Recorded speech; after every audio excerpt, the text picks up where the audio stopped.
la TVT au cœur de l'information.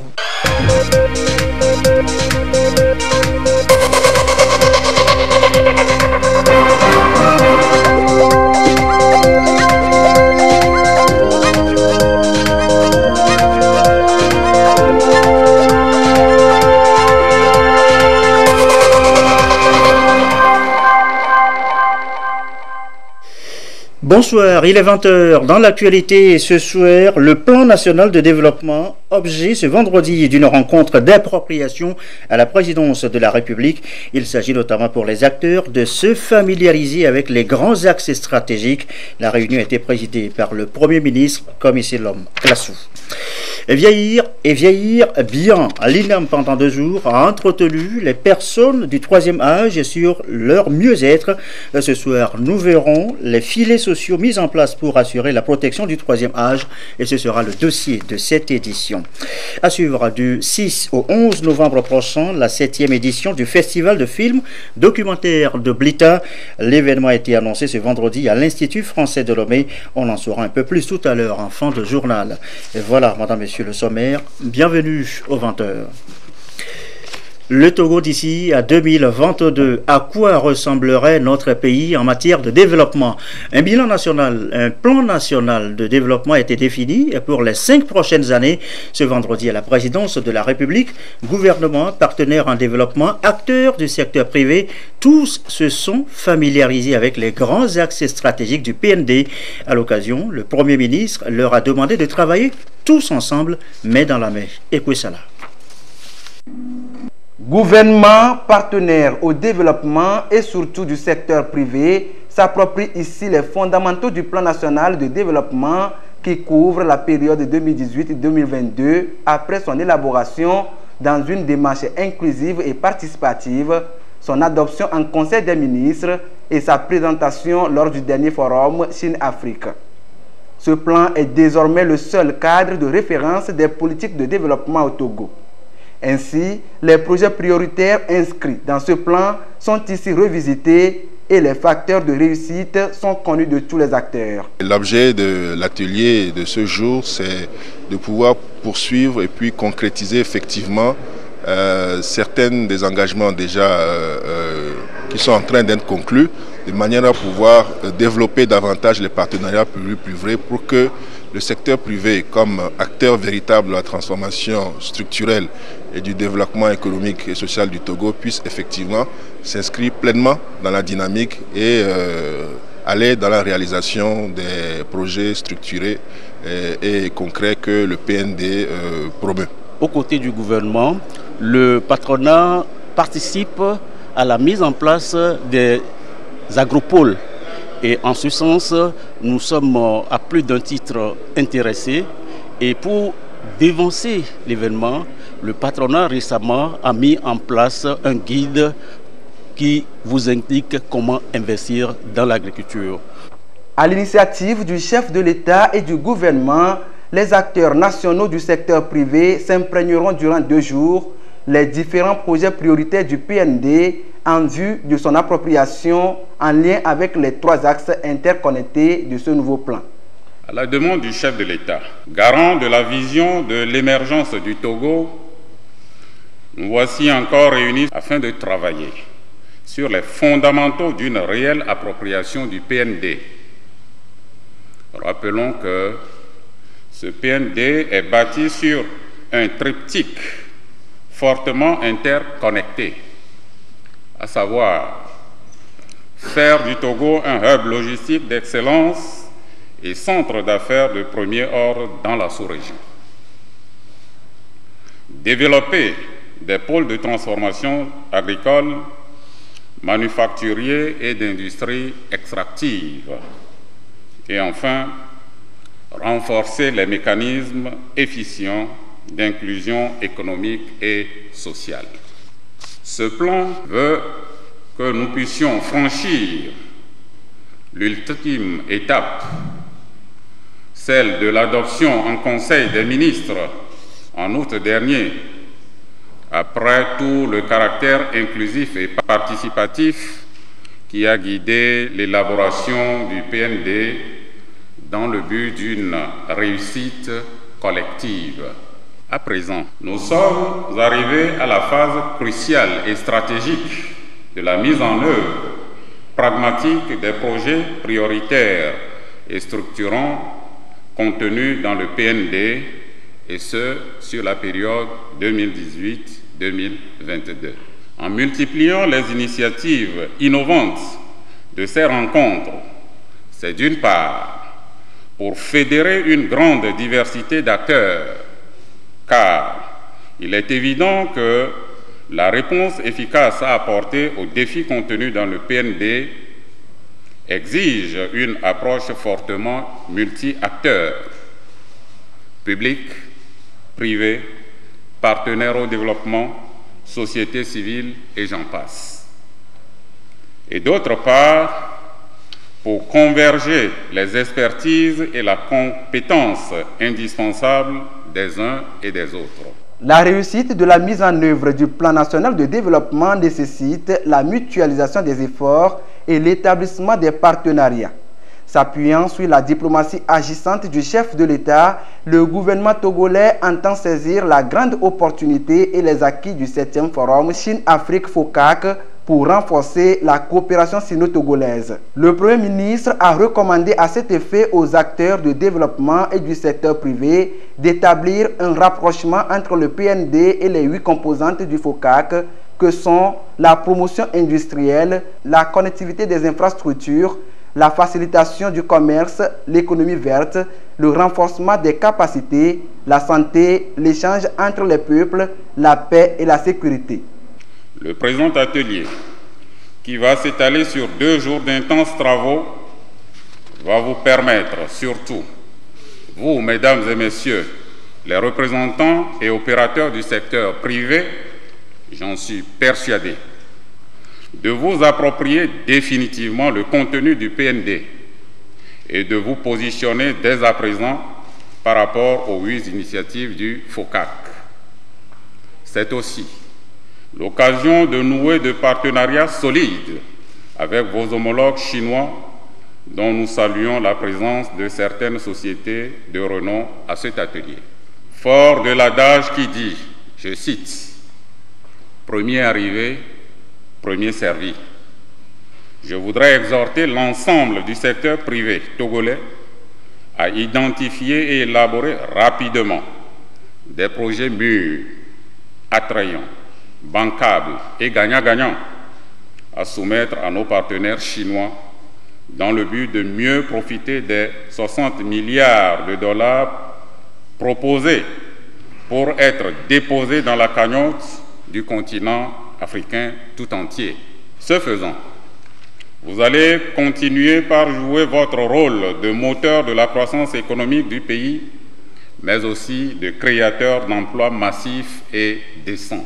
Cette rencontre d'appropriation du PND sera meublée de plusieurs panels pour permettre aux parties prenantes, surtout du secteur privé, de cerner la quintessence de ce plan. Sur place, le chef du gouvernement a rassuré les acteurs du secteur privé de la disponibilité du gouvernement à les accompagner dans leur noble mission de promoteur de croissance économique du pays et de créateur d'emplois. Vieillir n'est pas une fatalité en soi, mais comment vieillir est bien. Des conseils pratiques ont été prodigués ces 2 derniers jours aux hommes et femmes du 3e âge. Ils ont été nombreux à prendre part à la 2e édition des universités du 3e âge. La rencontre a pris fin hier jeudi. Serge Tastom, Clarisse Aticlet. Dans cette salle, des personnes âgées en quête d'informations et de connaissances pour un mieux-être au quotidien. Et durant 2 jours, ils ont été servis à travers la 2e édition des universités du 3e âge. D'éminents experts du domaine de la santé se sont succédés à la tribune pour leur parler santé. Ils ont été entretenus sur les maladies cardiovasculaires, les maladies liées à la vieillesse et surtout les risques liés à la prise des médicaments. Les personnes du 3e âge, à leur niveau, il y a une modification des facteurs pharmacologiques, des facteurs physiologiques, parce que les personnes âgées, elles n'ont plus le même rein, le même foie comme nous. Donc il faut faire attention aux médicaments qu'ils prennent. Déjà qu'ils prennent beaucoup de médicaments, il est préférable de s'adresser toujours à son prescripteur ou à son médecin soignant avant de prendre des médicaments. Désormais, ces seniors ont la clé, sinon les solutions pour vieillir en meilleure santé. Le thème était très impressionnant et vraiment j'ai appris pas mal de choses. Telles que, une personne âgée, pour sa bonne santé, il lui faut 3 choses. Bouger, bouffer, boire, les 3 B, quand vous les réunissez, eh bien, votre santé est assurée. Il ne faut pas tout manger. Qu'est-ce qu'il faut manger? Qu'est-ce qu'il faut faire? Les exercices physiques que nous pouvons faire pour nous maintenir en bonne santé. Nous savons comment nous pouvons nous diriger vers les différents services de l'INAM. Pour l'Institut national d'assurance maladie INAM, initiateur de ces journées des seniors, c'est la satisfaction des décès assurés de 60 ans et plus à bien prendre soin d'eux. La satisfaction est totale. Les échanges ont été très intéressants. Il y a eu beaucoup de questions qui ont été posées. Aujourd'hui, Dr Wazap donne beaucoup de conseils. Donc, il était important de se retrouver dans cet endroit et de faire tomber certains clichés, des fausses vérités qui sont des pratiques qui ne sont pas de nature à aider nos vieilles personnes. Les gens ont découvert pas mal d'informations sur toutes les associations et les programmes gouvernementaux qui existent pour apporter de l'aide aux personnes âgées. Et ça va permettre à ces personnes âgées aussi assurées à l'INAM d'être dans des conditions de vie confortables qui réduisent le risque d'aggravation de leur santé. Ici, des équivoques ont été levés et les connaissances erronées corrigées avec en toile de fond des conseils pratiques. De quoi aider ces personnes âgées à vivre une vieillesse heureuse. Bouffer, bouger, bouffer, boire. Et au-delà, cette question importante ce soir, quelle protection offre-t-on à nos pépés et mémés des personnes vulnérables? Eh bien, sur le terrain, il y a aujourd'hui des ONG qui s'activent ici et là.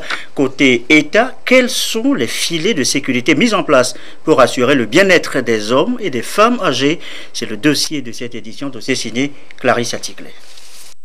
Les personnes âgées au Togo représentent 5,5% de la population, soit plus de 400 000 personnes selon le ministère de l'Action sociale. Cette frange de la population qui vit souvent dans la précarité constitue une richesse nationale, un réservoir de savoir, bref, une opportunité pour la croissance et le développement en matière de transfert d'expérience et de compétences. Ce n'est pas parce qu'elles sont âgées qu'elles n'ont plus rien à donner. Il est important de savoir que quand les gens sont à bonne santé, même lorsqu'il y a une rupture dans le cycle de vie professionnelle initiale, elles peuvent contribuer efficacement à appuyer la jeunesse avec leur expérience d'une façon ou d'une autre. Ce n'est pas la même chose quand on est valide, quand on est jeune, qu'on a l'énergie, qu'on travaille, mais ils ont un potentiel qui n'a pas d'équivalent en pesant d'or. Il faut savoir les écouter, il faut savoir trouver du temps pour eux, leur donner de la valeur pour qu'ils continuent à transmettre ce qu'ils ont vécu et les expériences qu'ils ont pu faire. L'État togolais en a conscience et prend des initiatives et mesures susceptibles de les mettre à l'abri des injustices sociales conformément à l'article 33 de la Constitution de 1992. C'est ce qui justifie la création en 2005 de la Direction des personnes âgées avec des démembrements dans toutes les régions du pays. Le plan national de développement PND en cours accorde en outre une importance à l'inclusion des personnes âgées au Togo. Un dispositif de protection sociale et de prise en charge des personnes âgées est en préparation au Togo avec comme principaux axes la réduction de la pauvreté, le renforcement de la croissance économique et la mise en place de structures adéquates pour la prise en charge des personnes âgées. Le Togo est également en train de se doter d'une loi portant protection et promotion des droits des personnes âgées encore à l'état d'avant-projet. Nonobstant ces efforts, le Togo a encore des défis à relever. C'est là qu'interviennent certaines ONG et associations de la place dans l'éducation, la recherche et l'accompagnement des personnes âgées. Au niveau de notre association, nous avons une équipe d'infirmiers diplômés d'État qui sont sur le terrain et qui visitent les personnes âgées à domicile pour les accompagner en matière de suivi médical à domicile, surtout les personnes âgées qui sont en tête des pathologies chroniques. En dehors de l'aspect santé, nous les accompagnons en termes de formation, en termes de renforcement des capacités. Voilà. Nous avons également ouvert un centre d'écoute et d'assistance aux personnes âgées qui permet aux personnes âgées ou à leurs proches de venir s'exprimer ou bien dire un peu leur ras-le-bol. S'ils ont envie de parler à quelqu'un, un avis au travers son centre est ouvert de lundi jusqu'à vendredi. Ces ONG et associations partenaires de l'État saluent en effet toutes les initiatives, principalement celles relatives à l'autonomisation des personnes âgées et surtout le programme de volontariat des seniors initié par l'Agence nationale de volontariat au Togo. Population poussée hors de leurs habitations, des centaines d'hectares d'emblavures de riz dévastés. Eh bien, les dernières pluies diluviennes dans les savanes n'ont pas fait que des heureux. Informés et pris de compassion, eh bien, le chef de l'État a dépêché une mission d'urgence à Sandori dans l'Oti et à Penjal dans la préfecture du même nom, plus durement touchée. Le compte-rendu de Désiré Aloy. ZAP de Sadori à Mango et d'autres emblavures environnantes, une immense superficie de rizières touchée par des inondations des dernières pluies diluviennes qui se sont abattues sur la région des savanes. Des centaines de clôtures inondées comme ici dans le Pengal, une perte énorme pour les producteurs. Ça fait 400 hectares que l'inondation a endommagé. Donc le ministère est venu pour nous appuyer, que le président de la République va nous aider. Donc on tient sincèrement à le remercier par ces promesses qu'il nous avait données. Donc nous sommes plus de 200 producteurs que l'inondation a endommagés. Le ministre en charge de l'agriculture en déplacement pour évaluer le sinistre. La FAO fait partie de la délégation pour toucher du doigt l'étendue des dégâts et venir en soutien au gouvernement, toujours aux côtés des populations. Donc nous avons deux préfectures ici à Sadori et à Mandouri. Et nous estimons à des centaines d'hectares perdus pour la culture du riz et autres. Et donc, il faut pouvoir évaluer économiquement cette perte, estimer aussi le nombre de victimes et surtout les petits producteurs et voir quel apport on peut les apporter en termes de petits matériels, en termes de reconversion sur une activité agricole plus rapide pour qu'ils puissent passer ce temps-là de sinistre et espérer la campagne prochaine. Nous parlons ici de renforcement de leurs capacités à se relever de la faim. C'est pourquoi nous devons très vite réagir. Le sinistre a affecté le revenu des producteurs. Le membre du gouvernement leur a présenté les compassions du chef de l'État. Il n'y a pas que Sadori, nous avons aussi la préfecture de Penjal qui a été secouée. Et donc le chef de l'État nous a dépêchés sur les lieu pour d'abord présenter la compassion du chef de l'État et du gouvernement à l'ensemble des populations qui ont été victimes et les rassurer des mesures qui ont été prises par le gouvernement pour restaurer leur capacité productive à tout point de vue. La deuxième, c'est les instructions que le chef de l'État a données au gouvernement pour adresser une requête à la FAO en vue de demander une assistance technique et financière à cette organisation onusienne pour accompagner le gouvernement dans les efforts de restauration ou de renforcement de la résilience des populations qui ont été touchées. C'est dans ce cadre que la FAO, depuis Roma, a dépêché une équipe technique qui nous a accompagnés sur le terrain. Vous savez que le gouvernement togolais a adopté aussi le programme national de développement qui met un zoom sur le secteur agricole en son axe 2. Et à travers cet axe, il est question de mettre en place des pôles de croissance sur l'ensemble du territoire national. Et il se trouve que la région de Savane va, dans le cadre de ce programme, abriter 2 grandes agropoles. Et il y a une agropole qui a déjà fait un choix de filière, la promotion de la canne à sucre. L'autre bonne nouvelle, la visite des étangs piscicoles en aménagement et le champ d'expérience des cannes à sucre à Sadori, dont les résultats concluants entraîneront l'implantation sur place d'une usine sucrière nourrie par 20 000 hectares de canne à sucre verront le jour, au grand bonheur des populations. Lundi prochain, 22 octobre 2018, à 9h, au siège de l'Assemblée nationale, le Palais de la démocratie, et bien les députés se réunissent pour la 3e séance plénière de la 2e session ordinaire de l'année. C'est ce qu'indique ce communiqué du président de l'Assemblée nationale. On en vient maintenant au recensement électoral dans la zone 2, jour 3 ce vendredi. Direction à Kébou. L'une de nos équipes s'est rendue sur place. Elle a notamment suivi 2 élèves qui ont profité de leur récréation pour se faire enrôler. Un engagement civique manifeste. Nous reviendrons sur le sujet dès le retour de notre équipe de reportage. Idem pour ces femmes commerçantes du marché d'Atakwame. La particularité ici, vous allez le voir, c'est que le centre de recensement et de vote vote est installé juste à côté du marché. Pas donc besoin de quitter pour longtemps leurs étalages. Le récit de Sylvain Aboudou. Au cœur du grand marché d'Atapamé, un CRV destiné aux opérations de recensement. Nous y sommes ce 3e jour des opérations. Ici, l'ambiance est ordinaire. Hommes et femmes de cet espace ne se bousculent pas puisque le centre de recensement et de vote est à proximité de leurs activités génératrices de revenus. Implanté à quelques pas des boutiques et étalages, chacun se fait enrôler, tout comme dans les autres CRV. Odabalo Tacho, qui s'est prêté ici à cet exercice, est l'une des premières à mesurer l'intérêt de cette proximité de la Commission électorale nationale indépendante CENI. Quand nous sommes venus pour faire les achats, nous avons remarqué qu'il y a un CRV ici. Donc ce qui permet non seulement à nos mamans commerçantes, mais aussi à nous qui sommes venus pour faire les achats, de profiter en même temps pour se faire recenser. C'est-à-dire avoir nos cartes de lecteurs qui nous permettra d'accomplir nos devoirs de citoyens. Nous avons été bien servis, nous avons vu que tout a été mis en place et nous sommes satisfaits du travail. Nous avons eu nos cartes qui sont bien faites. Voici ma carte que j'ai faite. Donc elle est très bonne. Nous sommes satisfaits du travail. Le CRV est à côté des femmes immédiatement. Et donc elle quitte sa place de vente pour venir s'inscrire et retourner à sa place. Donc vous voyez que ça fait que il y a l'affluence.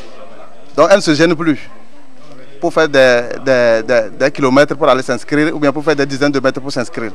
Donc le lieu de travail constitue en même temps le lieu de CRV de recensement. Donc par conséquent, elles sont à l'aise. Tel que vous le voyez, le travail marche. Visiblement, l'opération de recensement se poursuit normalement dans les CRV, car depuis le démarrage, les équipes sont toujours à pied d'œuvre pour satisfaire les électeurs. C'est le cas ici à Nyanya, l'une des circonscriptions électorales du milieu. Avoir tout l'engouement qu'il y a autour de cet événement, je crois que je suis satisfait, c'est bon. Et je crois que l'avenir augure une bonne promesse.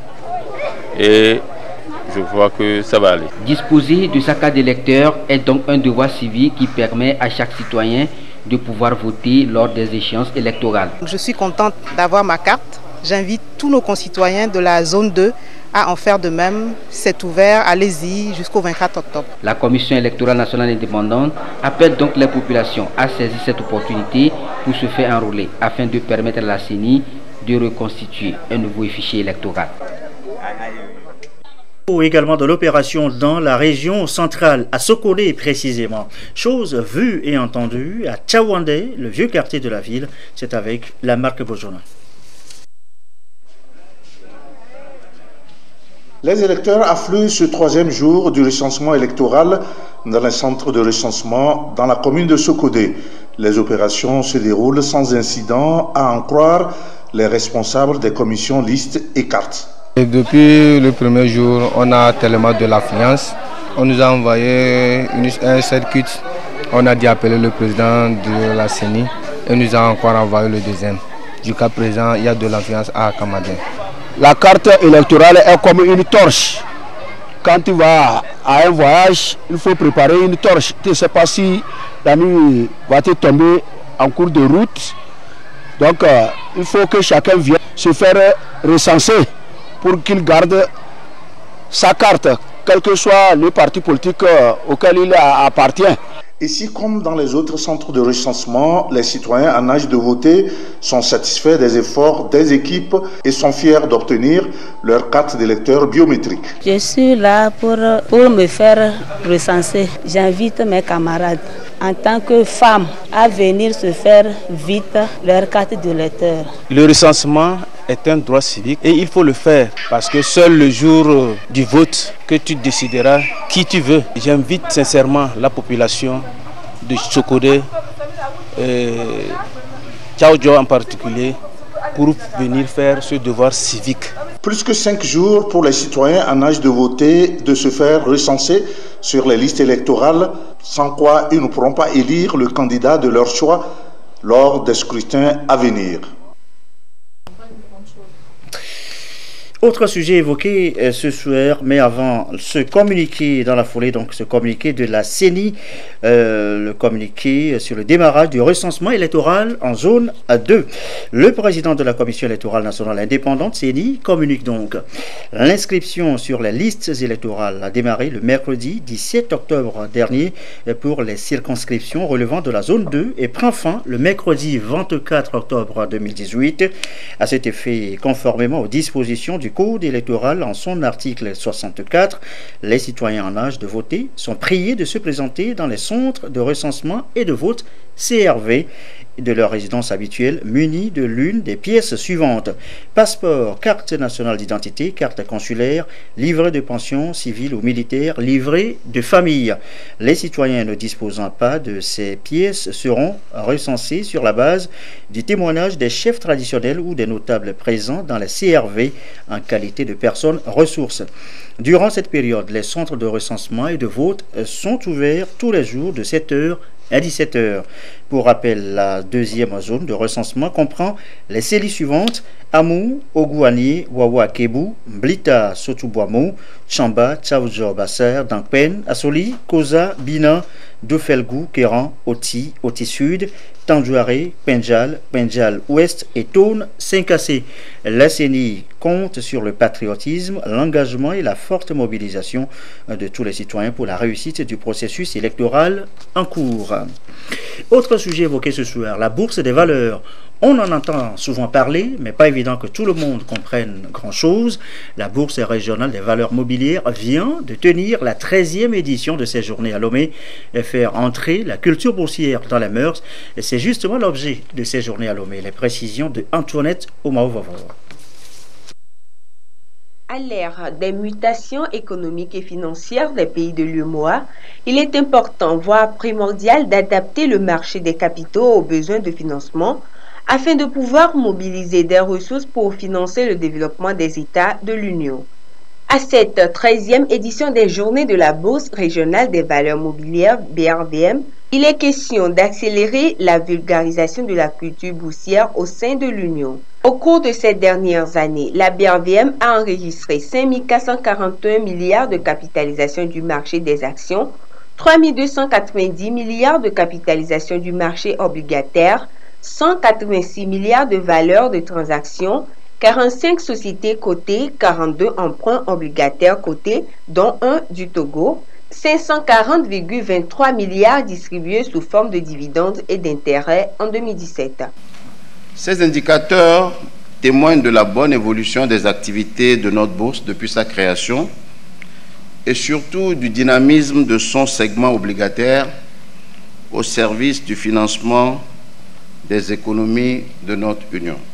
Malgré donc la baisse de nos indices, notre marché continue d'attirer des émetteurs et de nouveaux investisseurs.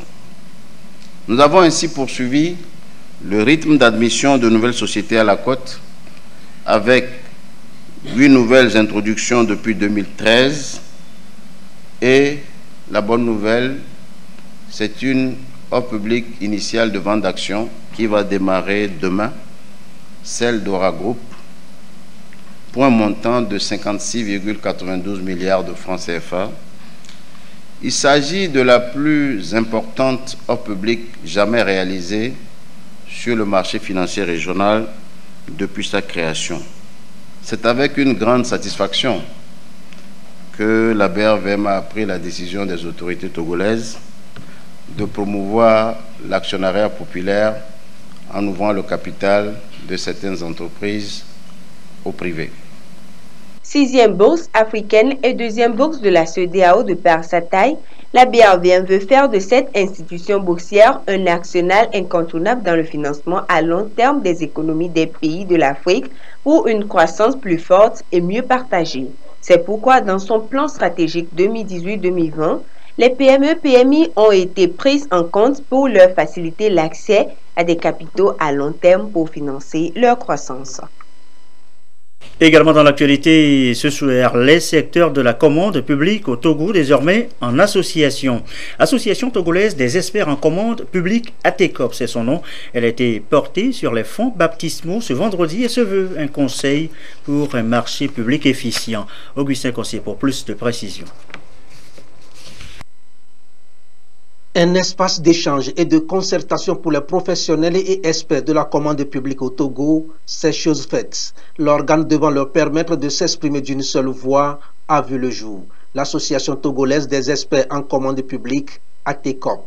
Elle va être pilotée par un bureau de 9 membres pour une durée de 2 ans. Il s'agit pour le bureau d'œuvrer au maintien et à l'amélioration des normes d'éthique des professionnels de la commande publique et faciliter le transfert des compétences en matière de passation des marchés publics. Le développement de l'expertise en matière de la commande publique s'affine de par le monde et la nécessité pour les experts en marché public de se constituer en association devient indispensable pour plusieurs raisons. D'abord, il va falloir que les experts eux-mêmes, au jour le jour, revoient leurs compétences par rapport à l'évolution de la norme internationale, les textes en matière de réglementation, de passation en marché public.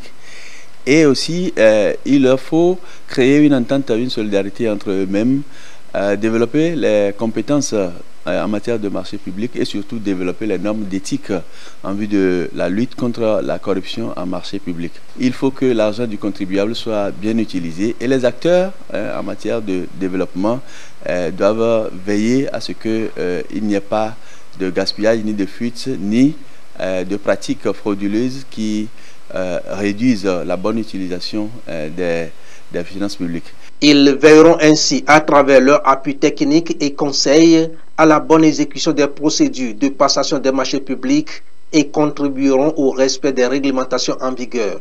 Avec les acteurs du secteur de la commande publique, ils constituent désormais un gage pour un achat public efficient.